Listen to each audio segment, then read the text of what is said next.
So hello guys, দেখতে পাচ্ছ আজ আমরা মাছ ধরতে এসেছি। একখানে কতটা মাছ পড়েছে দেখতে পাচ্ছ। আশা করি তোমরা বুঝতে পারছো যে জায়গাটা কোথায়। আমি কিন্তু রয়েছি মুম্বাই থেকে আপনাদের কিন্তু ব্লগ দিচ্ছি। আমার চ্যানেলটাকে যারা যারা সাবস্ক্রাইব করোনি তারা তারা সাবস্ক্রাইব করে দিও।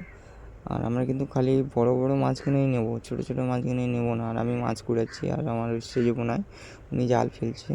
আমরা গিয়েছি মোট এখান থেকে 4 জন একটা রিক্সায় করে। আর মানে ছোটো ছোটো মাছগুলো নেবো না, আশা করি আমরা বড় বড়ই মাছগুলো নেব।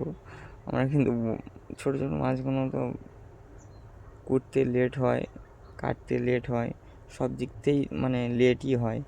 ওই জন্য করে আমরা খালি বড় বড় মাছগুলো মানে বড় বড় মাছগুলো তো দেখেছি না, ছোটো ছোটো মাছগুলোকে নিতে ভালো লাগবে। আর একটা লোক আমাদের মাছ ধরা দেখে উনি মানে কাজের দিকে যাচ্ছিলো দেখতে, তা উনি বললো আমাদের কিছু মাছ দিও। তো আমরা বললাম যে তুমি কুড়িয়ে ফেলে দাও, আমরা তোমাকে মাছ দেবো। সেই জন্য করে উনি লেগে পড়েছে আর আমি দাঁড়িয়ে আছি।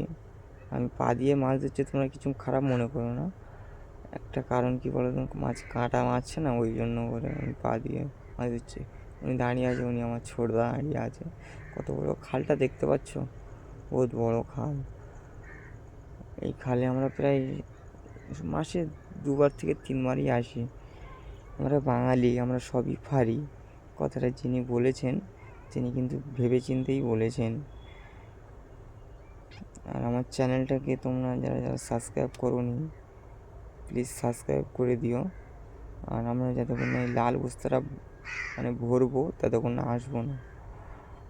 আমি পা দিয়ে মাছ ধরছি, মাছ কাঁটা মারছে বলে। ওই দেখতে পাচ্ছ, ওই একটু বড় বড় মাছগুলোই নেব।